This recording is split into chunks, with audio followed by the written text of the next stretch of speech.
역시 두 번째 제자훈련을 받아서 그런지 마지막까지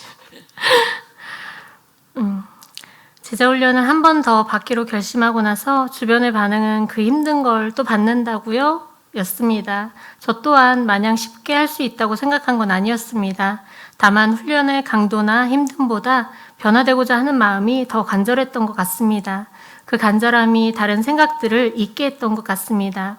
오리엔테이션을 마치고 훈련에 들어가게 되니 첫 번째 제자훈련 때보다는 더 성실하게 해야 되겠다는 마음이 들었습니다.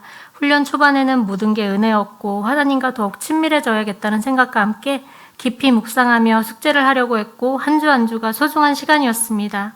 그렇게 제자훈련을 하며 성경의 9가지 열매에 대한 말씀을 배우고 있었습니다. 나눔을 하던 중에 온유의 성품을 담고 싶다고 생각했고 저도 모르게 고온유가 되고 싶습니다 라고 말을 했습니다. 제자훈련 동안에 다른 건 몰라도 정말 성품이 변화되면 좋겠다고 생각했던 것 같습니다. 한동안 온유의 성품에 대해 생각했지만 어느 순간부터 제 머릿속에서 잊혀졌습니다. 훈련이 계속되면서 여러 가지 일들이 끊임없이 생기며 훈련에만 집중할 수 없었습니다. 이 또한 두 번째 제자 훈련이니 하나님께서 이것도 넘어보라고 말씀하시는 것 같아 순종하며 숙제를 해나가고 해야 할 일들도 함께 해나갔습니다.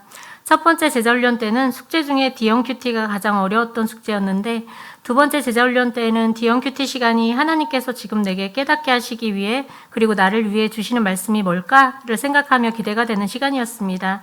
매주 읽었던 책들은 대부분 두 번째 읽는 책이었지만 와닿는 부분은 전혀 달랐습니다. 나의 마음 상태, 상황과 환경에 따라 같은 책도 다르게 와닿는 게 신기했습니다. 한 고비 한 고비를 넘기며 제자훈련이 몇 달 남지 않은 시점에 또 한 번의 영적 싸움이 있었습니다. 정말 그때는 모든 걸 다 놓고만 싶었습니다. 내가 이 훈련을 왜 두 번 한다고 했을까 하는 생각까지 들었습니다. 모든 연락을 끊고 교회도 제자훈련도 가지 말고 놓고만 싶다는 생각뿐이었습니다.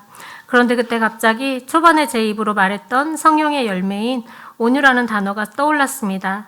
바로 온유의 뜻을 찾아보았습니다. 성경에서 말하는 온유는 자신을 꺾고 굴복하는 것, 그리고 하나님의 의지와 말씀으로 나를 채우며 사는 것을 의미한다고 합니다. 내가 온유가 되고 싶다는 말을 왜 했을까 하는 생각도 들었지만 힘든 시간을 성령님의 도우심으로 함께 보내며 나를 다듬으시는 과정이구나 하는 생각이 들었습니다. 지나치지 않으시고 하나님의 때에 일하고 계셨던 것 같습니다. 제가 이렇게 확신하며 말할 수 있는 건 저는 원래 그렇지 못한 사람이란 걸 제가 너무도 잘 알기 때문입니다. 1년 가까운 시간을 되돌아보며 가장 달라진 것은 고민이 생기면 큐티를 찾아보며 말씀에서 답을 찾으려 하고 문제가 생기면 기도부터 하게 되는 제 모습을 보게 되었습니다. 때론 억지로 겨우겨우 했던 경건의 훈련 드릴 때가 되었을 때 그 빛을 발하는 것을 보며 이래서 훈련을 하는 거구나 싶은 생각에 감사했습니다.